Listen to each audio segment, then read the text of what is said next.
उद्धव ठाकरे ने जो बाला साहब के विचारधारा को बाजू में रखा था, सेकुलर बनते जा रहे थे और बन गए थे, अभी तो पूरे बन गए। I am a Hindu, a mad Hindu. 2.5 साल तक मुख्यमंत्री रहने के बाद दो जी ना घर के बाहर निकले, ना जनता को मिले। 11 सालों में आयुष मंत्रालय ने आयुर्वेद को बढ़ावा देने के लिए क्या क्या कदम बढ़ाए? बाहर के देशों से बहुत सारी डिमांड आती है। हमारे पिताजी वगैरह सब कांग्रेस विचार सरनी के थे, लेकिन हम शिवसेना का काम करते थे। विदर्भ के इलाके में बाला साहब की नजर आप पे कैसे पड़ी? मेरे घर में कोई बड़ा राजनीतिक नेता नहीं था, या विधायक या एमपी, या मेरे घर में या मेरे फैमिली में कोई नहीं था। अब जब ये दोनों भाई राज ठाकरे और उद्धव ठाकरे पहले लड़ाई कर रहे थे, अब अचानक दोनों साथ आ गए, तो बीएमसी पे कुछ फर्क पड़ेगा? हरता क्या नहीं करता, ये दोनों को स्पष्ट दिख रहा है।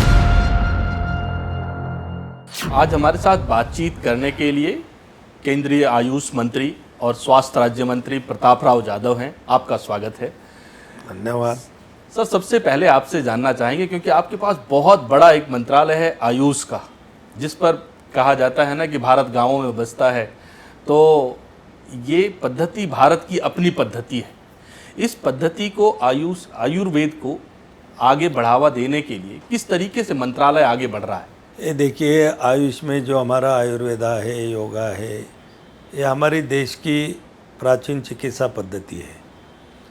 एलोपैथी के पहले भी पुराने ज़माने में आयुर्वेदिक से ही ज़्यादा उपचार हमारे देश में होते थे। आपने अगर रामायण सुना होगा तो लक्ष्मण को जब मूर्छा आई थी, तब संजीवनी हनुमान जी ने लाई थी, वो हमारे उसमें उल्लेख आता है।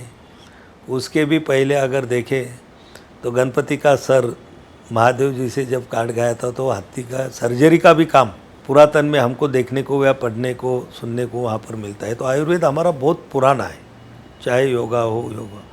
और हमारे जो ऋषि मुनि थे, उन्होंने हजारों साल पहले इसकी खोज की हुई है, रिसर्च किया हुआ है उस ज़माने में। उनके हिसाब से जंगलों में, पहाड़ों में रह के जो भी वहाँ के हमारे मेडिसिनल प्लांट है वगैरह, वो सभी को कौन सी बीमारी पे हम उसका उपयोग कर सकते हैं, तो उन्होंने सब वो आयुर्वेद की खोज करी है। लेकिन दुर्भाग्य ये है कि पिछले कुछ समय में जो बाहर के आक्रमण हमारे ऊपर हुए, और बाहर के लोगों ने कई साल हमारे देश के ऊपर राज किया, तो फिर उन्होंने हमारे ये देश के कुछ पद्धतियाँ थी उपचार करने की, इसको थोड़ी दबाने की कोशिश हुई, ज़्यादातर अंग्रेज़ के ज़माने में। तो ये पद्धति फिर अब कैसे इसको आगे और बढ़ाया जाए ताकि फिर से वो गौरव लौट के वापस आए?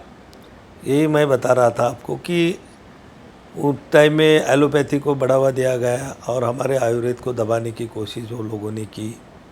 लेकिन दुर्भाग्य ये भी था कि जब स्वतंत्रता मिलने के बाद में भी लगभग 60-65 साल तक इसके ऊपर किसी का ध्यान नहीं गया, 60 साल तक, या इतना महत्व नहीं दिया गया।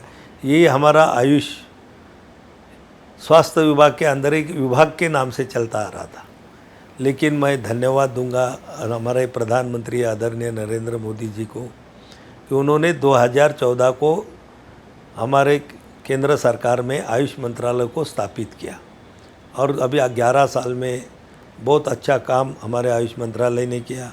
और मैं धन्यवाद दूंगा हमारे शिवसेना के मुख्य नेता एकनाथराव शिंदे जी को भी, कि जिन्होंने मेरा नाम मंत्री के रूप में शिवसेना पार्टी की ओर से नरेंद्र मोदी जी को दिया, और उन्होंने मुझे आयुष जैसा एक बहुत ही, जो रूरल क्षेत्र से मैं आता हूँ, कि ऐसे रूरल गांव तक लोगों की सेवा करने का मौका दिया। आपने अपनी बात कही कि आप भी ग्रामीण इलाके से आते हैं और ये पद्धति भी भारत की अपनी पद्धति है, तो इसलिए आप बहुत अच्छे से सामंजस्य।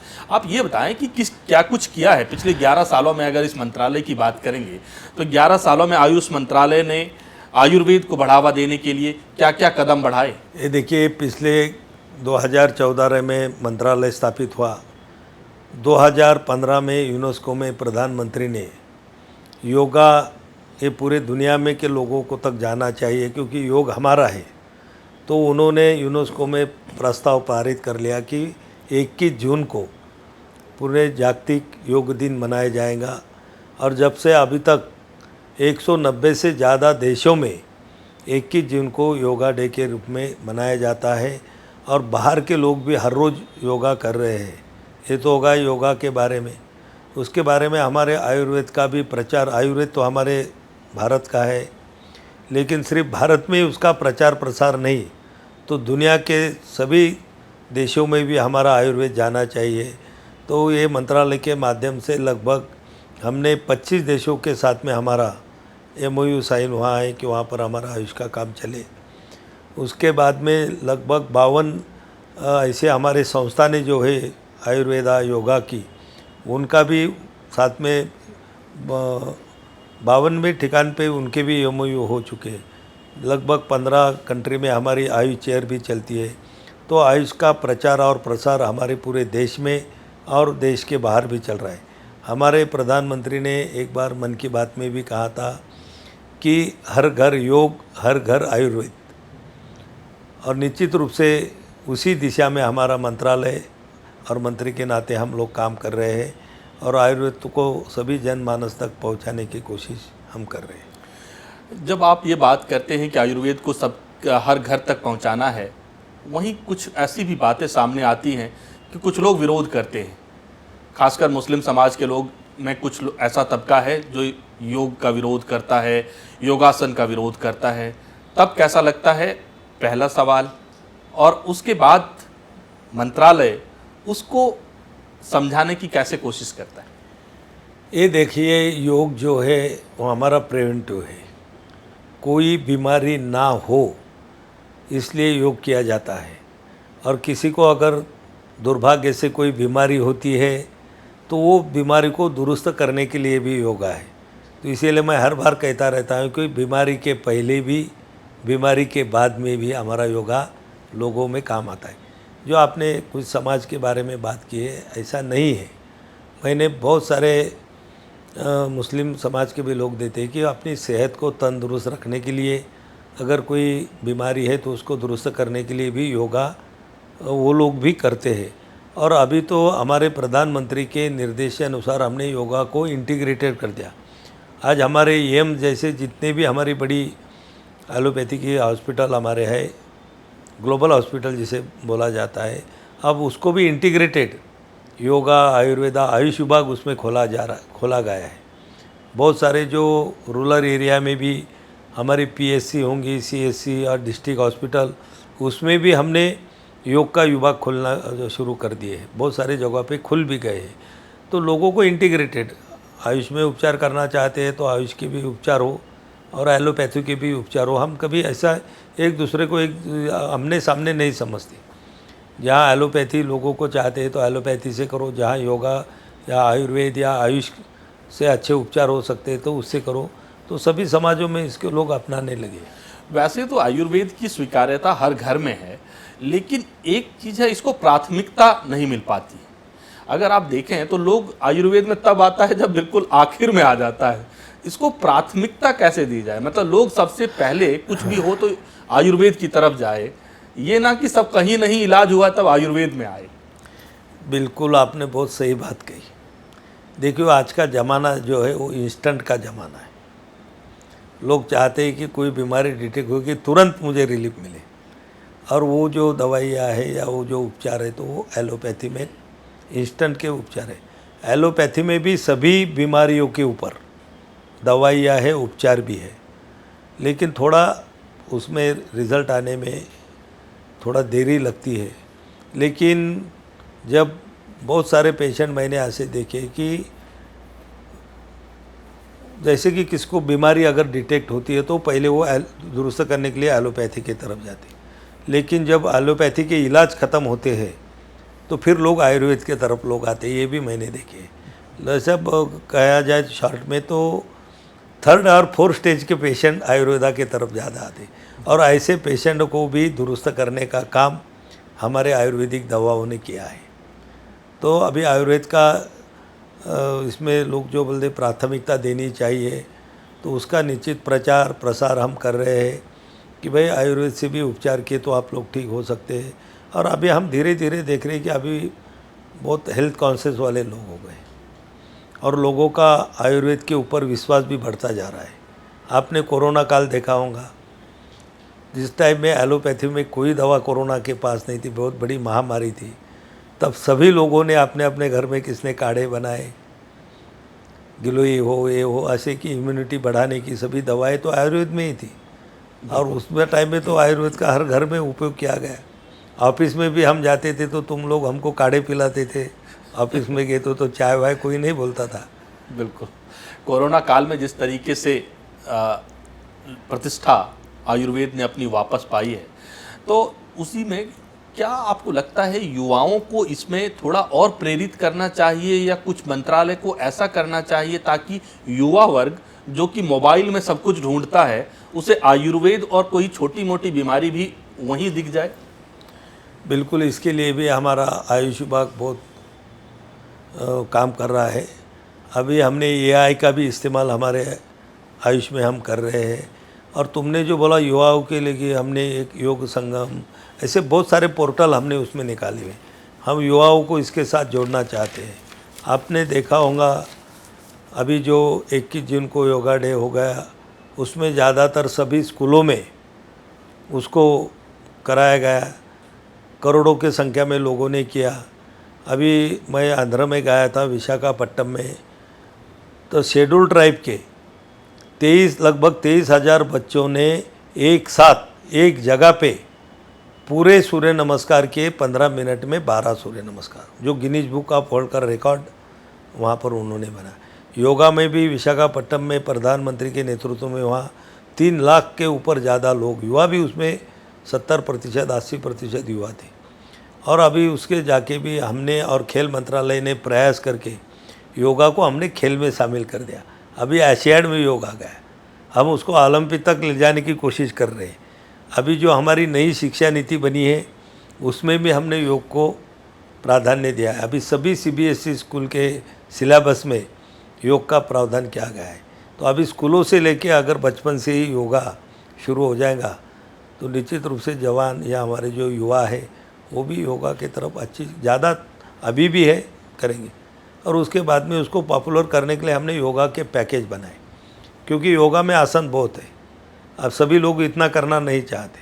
तो हमने अलग अलग उम्र के लोगों के लिए अलग अलग पैकेज बनाए, जैसे कि बच्चों में ने कौन सा योगा करना चाहिए, युवाओं ने कौन सा, बुजुर्ग लोगों ने कौन सा, हमारी जो गर्भवती माताएं हैं उनके लिए भी हमने पैकेज लाया कि वो कौन से योगा के आसन कर सकती है। बीमारी के ऊपर भी हमारे पैकेज है कि जिसको हार्ट की बीमारी है तो उसके लिए कौन से आसन, लीवर की है उसके लिए कौन से, पैनक्रिया के लिए कौन से, अगर कोई दिमाग के लिए करना है तो उसके लिए पैकेज।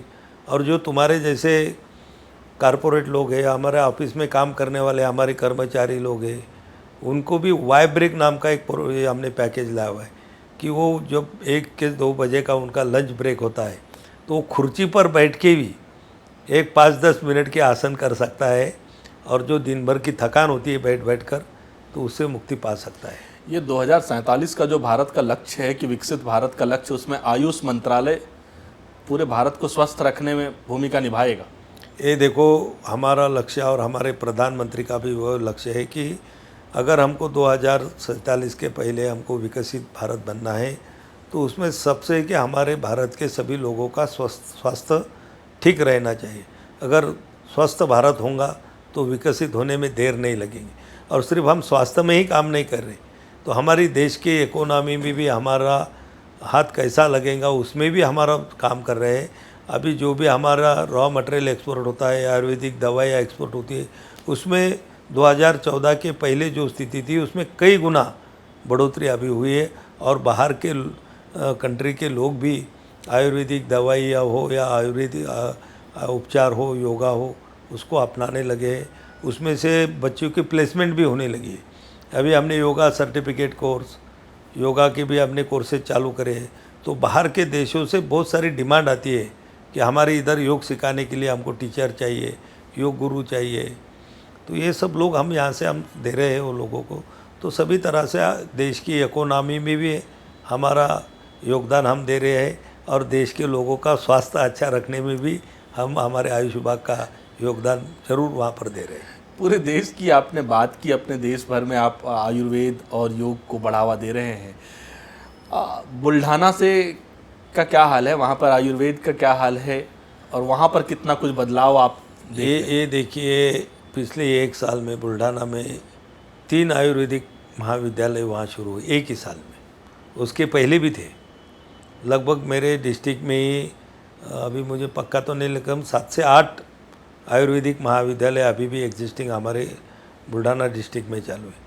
अभी वहाँ पर हमने एक 50 बेडेड हॉस्पिटल का भी काम शुरू हो गया, एक गवर्नमेंट कॉलेज भी शुरू हो गया। अभी और एक हमारी कोशिश CCRS का सेंटर भी हम वहाँ पर कैसा रिसर्च सेंटर जिसे बोलता है आयुर्वेद का, वो भी हम वहाँ पर विदर्भ में शुरू करने की वहाँ पर कोशिश कर रहे हैं। देखो आयुर्वेद का और जो किसान है, ज़्यादा मैं बोल रहा हूँ कि किसान को आयुष के साथ में जोड़ने का काम भी हम कर रहे हैं।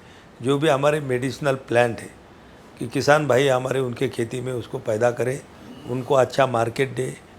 ई संजीवनी नाम का एक पोर्टल खोला है कि उसमें ये जानकारी होती है कि कौन से मेडिसिनल प्लांट किसान लगा सकता है, उसका मार्केट कहाँ है, उसके क्या रेट चल रहे हैं, कहाँ से डिमांड है, ये सभी उस पर हम उसको मालूमात किसानों तक पहुंचाने की कोशिश करते हैं। एक जो बेसिक समस्या आती है यहाँ पे आम लोगों को या फिर आम लोगों को आयुर्वेदिक दवाओं के दाम को लेकर और इसके क्वालिटी को लेकर, क्या ऐसा नहीं हो सकता जैसे कि एलोपैथ में नेशनल प्राइस कंट्रोल है NPPA का, उसी तरीके से यहाँ पर भी हो और दवाओं के दाम एक जैसे हों?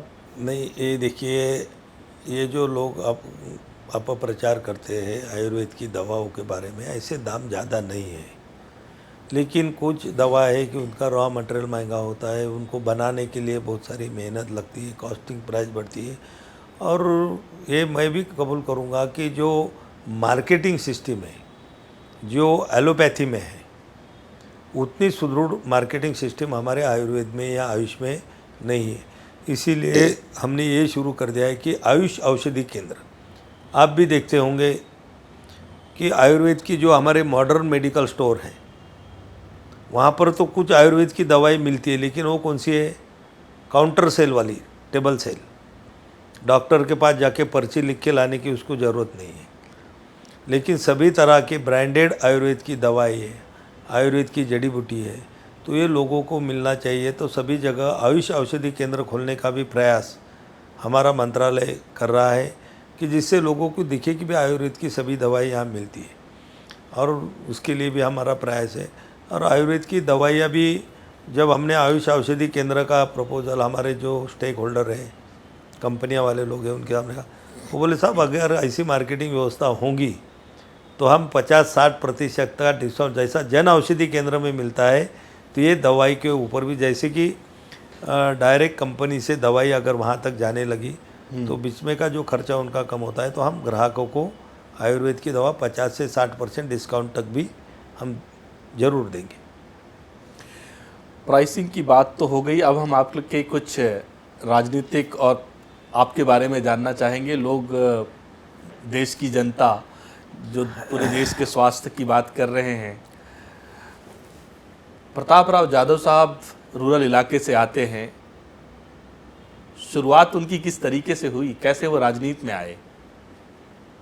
ये देखिए, मैं एक किसान फैमिली से आता हूँ।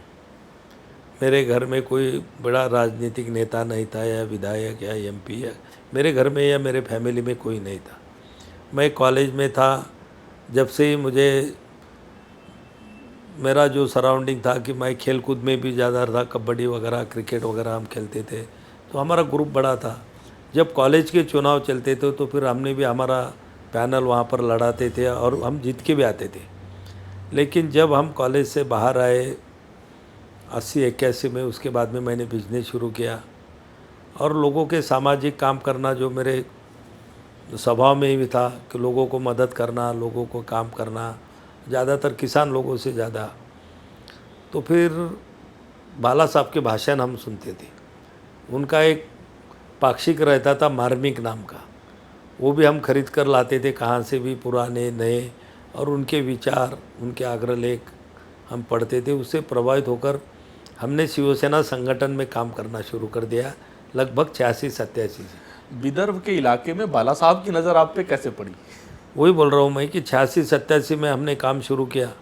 गांव-गांव में जाते थे, युवाओं को जमा करके उनकी शाखाएं खोलते थे, शिवसेना की पदाधिकारी को नियुक्त करते थे।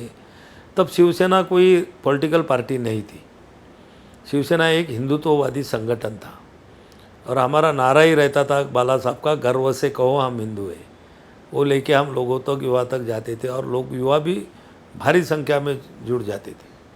ऐसे तो हमारे ऐसे थे कि घर के, जैसे कि मेरा उदाहरण दूँ कि हमारे पिताजी वगैरह सब कांग्रेस विचारसरणी के थे, लेकिन हम शिवसेना का काम करते थे। कांग्रेस का हमको विचारसरणी नहीं हमको भाती थी। बाला साहब के नज़र में ऐसे आ गए कि फिर 1990 में शिवसेना जो संगठन था हमारा, उसका पॉलिटिकल पार्टी बनाई गई बाला साहब के विचारों से, उसको शिवसेना ही नाम दिया गया। और उस टाइम में चुनाव आयोग ने हमको धनुष्यबाण निशानी दी और हमने पहला भारतीय जनता पक्ष के साथ में अलायंस करके 90 की विधानसभा का चुनाव हमने लड़ा। तो उस टाइम में तो हमारे पास कोई बड़े लोग न थे, पॉलिटिकल लोग नहीं थे। तो फिर बाला साहब ने जो हमारे कार्यकर्ता थे, उस टाइम में मैं तालुका अध्यक्ष था, तो बाला साहब ने बोल दिया कि चलो आपको खड़ा रहना पड़ता है, लड़ना पड़ता है। तो हम भी फुल फोर्स में थी हमारी शिवसेना। हमने बोला हम लड़ेंगे। कोई उसके पहले हमने कोई ज़्यादा पॉलिटिकल का कोई स्टडी या कोई अनुभव हमें नहीं था। मैं 90 का चुनाव मैंने पहले विधानसभा का लड़ा, स्टेट फाइट हो गई, लेकिन मैं थोड़ी मतों से 3-3.5 हज़ार वोटों से मैं हार गया। लेकिन जैसे हार गया, रिजल्ट के दूसरे दिन हम रास्ते में लोगों को मिलने के लिए तैयार थे, नाराज़ नहीं हुए, क्योंकि हमने चुनाव बाला साहब के आदेश से लड़ा था। और हमारे सपने में भी कभी हम विधायक बनेंगे, सांसद बनेंगे, ये सोच के तो हम पार्टी में नहीं गए थे।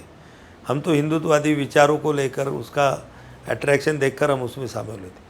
लेकिन उसके 5 साल में मैंने इतना काम किया, लोगों में रहा कि 95 का जो विधानसभा का चुनाव आया, फिर बाला साहब ने मुझे विधायक की उम्मीदवारी दी और मैं वहाँ पर बहुत भारी मतों से चुन के आया। लगभग 33,000 मतों के डिफरेंस से मैं चुनाव जीता।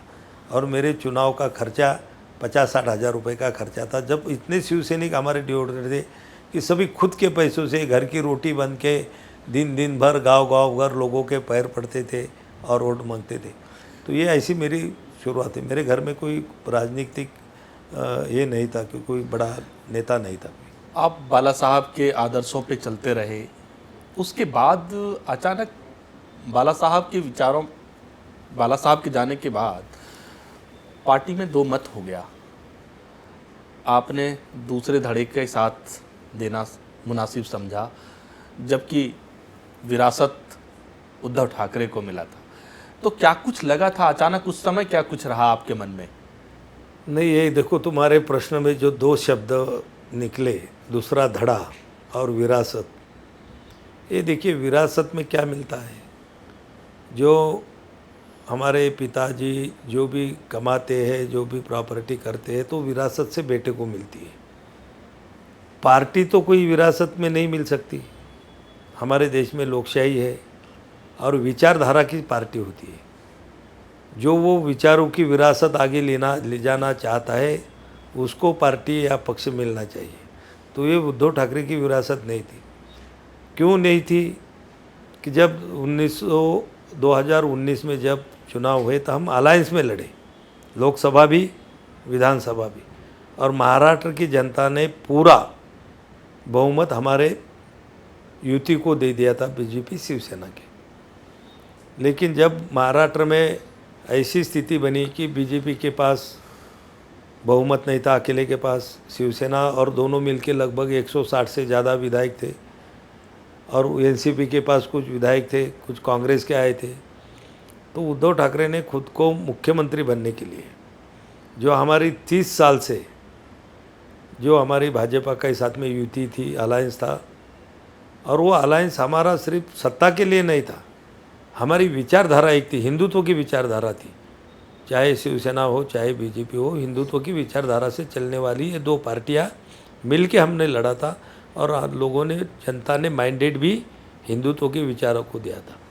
लेकिन उद्धव ठाकरे ने बीजेपी को बाजू में रख के, जो कांग्रेस और एनसीपी के साथ में 30-30 साल तक हम लोग लड़े, जिनके साथ हमारा संघर्ष हुआ, जिन्होंने बहुत अत्याचार हमारे ऊपर किए, झूठे केसेस में फंसाना, जेल में डाल देना, या ऐसे सब हमारे ऊपर प्रयोग किए गए, और उनके साथ में अलायंस हो गया। अब आप शिवसेना उस टाइम में बाला साहब की थी, तो उसमें आदेश ही चलते थे। भाई चलो अभी कर दिया तो कर दिया, और थोड़ी एक दिल को तसल्ली भी थी हमारे कि भाई चलो पहली बार हमारे पार्टी का नेता ये महाराष्ट्र का मुख्यमंत्री बनने जा रहा है, तो शिवसैनिकों को न्याय मिलेगा। जो हम लोगों में विकास की बातें करते थे वो विकास हमारे जनता तक हम पहुंचाएंगे। लेकिन 2.5 साल तक मुख्यमंत्री रहने के बाद उद्धव जी ना घर के बाहर निकले, ना जनता को मिले, ना विधायक को मिले, ना मंत्री को मिले, ना सांसदों को मिले। तब से और जो उन्होंने के साथ में जो हमारे कांग्रेस एनसीपी वाले थे, ये लोगों ने उसका पूरा फ़ायदा उठा के अपनी पार्टी को बढ़ाने का, सब फाइनेंशियल सपोर्ट करने का काम वो पार्टी ने किया। तब हमारे सभी लोगों के दिल में आया कि अगर ऐसा 5 साल चलते रहा तो हमारा सभी पार्टी का पॉलिटिक्स ख़त्म हो जाएगा। बाला साहब के विचार आगे लेना चाहिए, ना कि कांग्रेस के विचारों में शामिल होना चाहिए। उद्धव जी पूरे कांग्रेस के साथ में सेकुलर विचारों में शामिल हो गए थे, और ये हमारे बाला साहब के जो कट्टर शिवसैनिक थे हमारे जैसे, ये हमारे कभी रास नहीं आया। और इसीलिए हमारे एकनाथराव शिंदे साहब ने एक ऐलान किया, 54 में से लगभग 40 से ज़्यादा विधायक और 18 में से 13 सांसद, कुछ इंडिपेंडेंट हमारे विचारों के चुन के आए हुए थे वो 10, और हमारे संगठन के जिला अध्यक्ष, तालुका अध्यक्ष, हज़ारों की संख्या में एकनाथराव शिंदे जैसे एक कॉमन मैन उनका साथ देने के लिए उनके पीछे खड़े। वो उठाव था, वो गद्दारी नहीं थी। वो उद्धव ठाकरे ने जो बाला साहब के विचारधारा को बाजू में रखा था, सेकुलर बनते जा रहे थे और बन गए थे, अभी तो पूरे बन गए, तो उससे हमारी लड़ाई थी। तो हमने बाला साहब के विचारों को जो आगे ले जाएगा उसके साथ जाने की ठान ली, और हम एकनाथराव शिंदे के साथ में। तो अच्छा, बाला साहब के विचारों की बात होती है तो दोनों ही पक्ष की एक बात करते हैं, लेकिन आप कह रहे हैं कि एकनाथ शिंदे साहब ने उन विचारों को आगे बढ़ा। अब जब ये दोनों भाई राज ठाकरे और उद्धव ठाकरे पहले लड़ाई कर रहे थे, अब अचानक दोनों साथ आ गए, तो बीएमसी पे कुछ फर्क पड़ेगा? ये देखिए, एक कहावत है, वो तो मैं ज़रा दूसरी बात की, हरता क्या नहीं करता। ये दोनों को स्पष्ट दिख रहा है कि जनमानस में उनका कोई वजूद नहीं है। अभी भी जो उबाटा के जो 20 विधायक चुन के आए और उनके जो भी सांसद चुन के आए, ज़रा जाके देखिए, ये सब कांग्रेस की जो वोट बैंक थी, दलित और मुस्लिम, उनके भरोसे पे चुन के आए, हिंदुत्व के वोट क्यों नहीं। हमारे लोग जो हम चुन के आए, हम हिंदुत्व के बलबूते पे चुन के आए। विधानसभा में भी चुने तो हिंदुत्व के बलबूते पर ही हम चुने, और उनको ऐसा लगता है कि जिस दिन भी ये कांग्रेस से अलग हो जाएंगे तो जीरो हो जाएंगे, क्योंकि वो दलित मुस्लिम वोट इनके साथ आने वाले नहीं। और अब उसकी एक लिटमस टेस्ट मीडिया वालों ने ही नाम रखा था, कल हो गई, बेस्ट के चुनाव हो गए। वहाँ पर दोनों भाई ने एक आके उनका पूरा पैनल खड़ा किया था, सुपड़ा साफ हो गया, जीरो।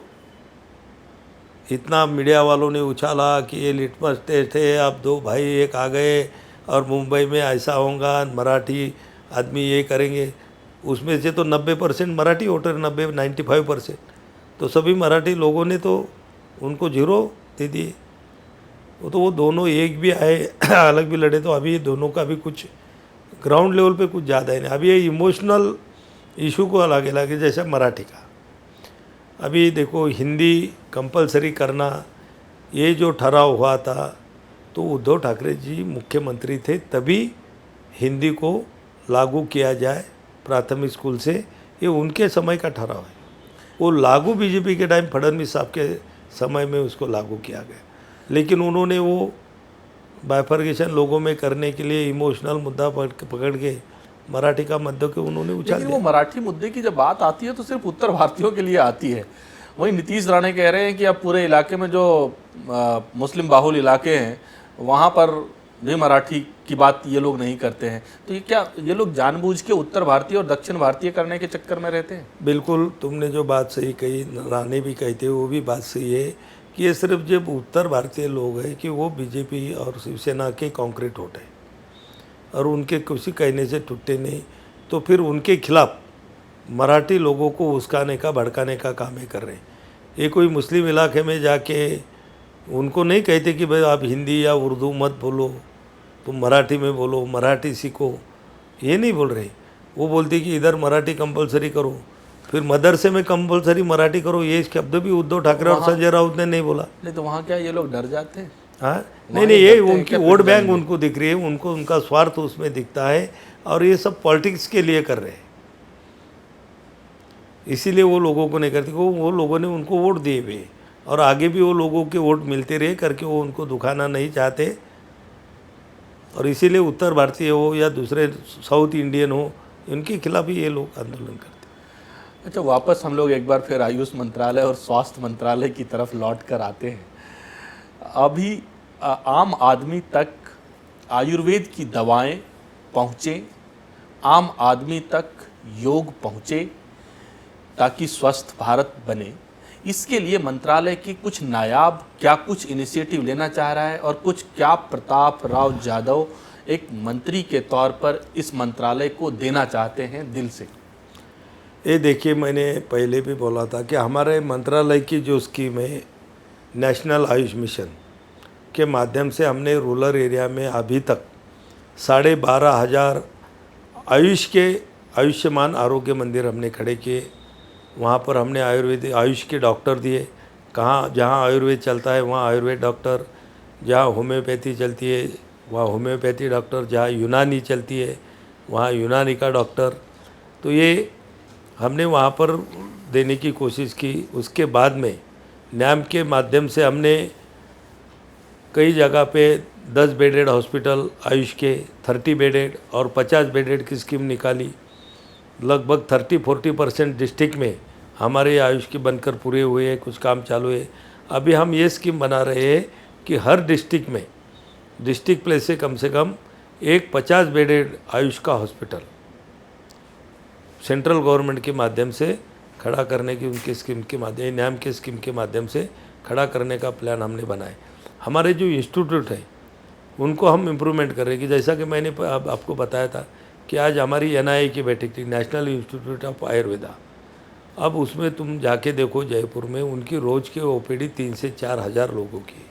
अच्छा, जैसे कि हमारी एम्स में भीड़ होती है उतनी ही भीड़, वो टाइप की भीड़ वहाँ पर भी होती है। ऐसे हमारे बहुत सारे सिद्धा के इंस्टीट्यूट है, कलकत्ता में होम्योपैथी का है, सिद्धा का हमारा चेन्नई में है, बेंगलोर में निमन है, ऐसे बहुत सारे इंस्टीट्यूट है। योगा नेचुरोपैथी का हमारा पुणे में इंस्टीट्यूट है। यहाँ पर आया है हमारा, तुम कभी सविता विहार गए होंगे तो मैं आपसे विनती करूँगा एक बार विजिट करूँ। जैसे हमारे एलोपैथी के एम्स है, आयुर्वेदा का एम्स बोल तो all India institute of Ayurveda हमारे सविता विहार में है, और एक उसका सैटेलाइट सेंटर गोवा में है। तो आयुर्वेदा में भी अभी प्रधानमंत्री ने भी पिछले 15 अगस्त के भाषण में, ये नहीं उसके पहले की इसमें घोषणा की थी कि ऐसे Ayurveda all India Ayurveda institute 10 हम देश में हम खोलने की कोशिश करेंगे। तो आयुर्वेद को भी बढ़ावा, हमारे प्रधानमंत्री का तो बहुत इंटरेस्टेड है, आयुष विभाग है, बहुत उनका ध्यान रहता है, बार बार हमारा रिव्यू वो लेते हैं। आयुष का बढ़ाने का काम। एक आखिरी सवाल है बस, कि जैसे बाकी सारी चीज़ों में, बाकी विधा में अलग अलग चीज़ें हैं, लेकिन पंचकर्मा यहाँ एक बहुत ही नायाब तरीका था जिससे लोग क्योर होते हैं। उस पद्धति को दुनिया तक ले जाने के लिए क्या मंत्रालय के पास कोई एक व्यवस्था है या कोई प्लानिंग है? अभी आप भी देखते होंगे कि हमारे देश में भी बहुत सारे वेलनेस सेंटर खुल रहे हैं, और बहुत सारे 5 स्टार वेलनेस सेंटर भी है कि जहाँ पर पंचकर्मा, योगा, नेचुरोपैथी, आयुर्वेद सभी तरह के उपचार किए जाए। और बड़े बड़े लोग, बड़े बड़े कारपोरेट लोग, हमारे जो भी सेलिब्रिटी है, वो हमारे बॉलीवुड के भी लोग 10-10 दिन का पैकेज लेके वहाँ पर रहते हैं। और बाहर के कंट्री से भी हमें डिमांड आ रही है कि ऐसे वेलनेस सेंटर हमें खोलना है। अभी एक हमारा थाईलैंड के साथ में MOU हुआ, वो थाईलैंड वाले भी ऐसे दुनिया में 11 या 21 अभी मुझे ख्याल नहीं है, लेकिन वो वेलनेस सेंटर उधर भी खोलना चाहते हैं, वो भी लोग चाहते हैं। और अभी बाहर जैसा बोल रहे हैं कि हमने बाहर के जो फॉरेनर है, बहुत सारे लोग आयुर्वेदिक उपचार करने के लिए हमारे वेलनेस सेंटर, आयुर्वेदिक हॉस्पिटल में आ रहे हैं। इसके लिए हमने आयुष वीज़ा निकाला है कि आयुष वीज़ा के माध्यम से 3 लोग, एक फैमिली के 3 लोग साल यहाँ पर आ सकते हैं कि 1 साल का वीज़ा है, और 3 बार आना जाना भी वीज़ा पे वो लोग कर सकते हैं। हज़ारों लोग आयुष वीज़ा के माध्यम से बाहर के कंट्री के लोग हमारे देश में आ रहे हैं। और उसके बाद में बहुत सारे तो ऐसे फॉरेनर हैं कि वो ट्रैवल वीज़ा लेके आते हैं और हमारे देश में आके आयुर्वेदिक या आयुष के उपचार लेके जाते हैं। आपका बहुत बहुत धन्यवाद। जिस तरीके से आयुष और स्वास्थ्य राज्य मंत्री प्रताप राव जाधव ने पूरी बेबाकी से और साफगोई से जो बताया कि किस तरीके से भारत को विकसित 2047 में करने का जो लक्ष्य है उसमें इनके मंत्रालय की भूमिका होगी, क्योंकि जब तक स्वस्थ नहीं होंगे आप तब तक स्वस्थ भारत की या विकसित भारत की परिकल्पना नहीं की जा सकती है। आपका बहुत बहुत धन्यवाद। धन्यवाद, नमस्कार।